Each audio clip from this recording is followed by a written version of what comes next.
ଆଜିର କଥାଟିଏ ଯାଯାବରରେ ସୁଖ ଲାଭର ଗୁଡ଼ କଥା। ଜଣେ ଅଭାବୀ ଲୋକ ଜୀବନରେ ସୁଖ ଟିକିଏ ପାଇବା ଲାଗି ତପସ୍ୟା କଲା। ଦିନେ ଭଗବାନ ଉଭା ହୋଇ କହିଲେ, କି ବର ମାଗୁଛୁ ମାଗ। ଲୋକଟି ଖୁସି ହୋଇଯାଇ କହିଲା, ପ୍ରଭୁ ମୋତେ ବର ଦିଅନ୍ତୁ କି ମୁଁ ଯାହା ମାଗିବି ତାହା ପାଇବି। ଭଗବାନ କହିଲେ, ତୋତେ ଏହି ବରଟି ଦେବି ନିଶ୍ଚିନ୍ତ, କିନ୍ତୁ ଗୋଟିଏ ସର୍ତ୍ତରେ। ସର୍ତ୍ତଟି ହେଲା, ତୁ ଯାହା ପାଇବୁ ତୋ ଗାଁର ଅନ୍ୟମାନଙ୍କୁ ବି ତାହା ଆପଣା ଛାଏଁ ମିଳିବ। ଭାବିଚିନ୍ତି କହ, ଚଳିବ ତ?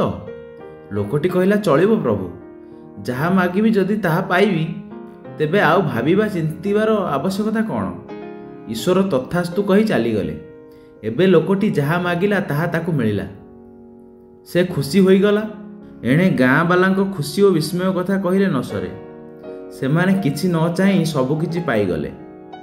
କିଛି ଦିନ ପରେ ଲୋକଟି ଅତ୍ୟନ୍ତ ଧନୀ ହୋଇଗଲା, କିନ୍ତୁ ସେ ସୁଖୀ ହୋଇପାରିଲା ନାହିଁ।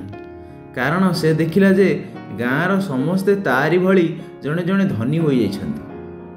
ସେ ଭାବିଲା, ଏତେ ତପସ୍ୟା କଲି ମୁଁ, ଅଥଚ ଲାଭ ପାଇଲେ ସମସ୍ତେ। ସେ ଈର୍ଷାରେ ଜଳି ଉଠିଲା।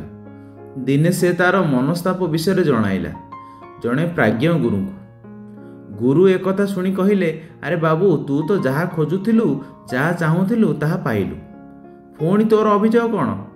ତୁ ଯେହେତୁ ଅନ୍ୟମାନଙ୍କ ସହିତ ନିଜକୁ ତୁଳନା କରୁଛୁ, ତୋତେ ସୁଖ ମିଳିପାରୁନାହିଁ। ଏହା ହିଁ ଗୂଢ଼ କଥା। ତେଣୁ ସୁଖ ପାଇବୁ ନା ଦୁଃଖ, ତାହା କେବଳ ତୋ ଉପରେ ହିଁ ନିର୍ଭର କରେ।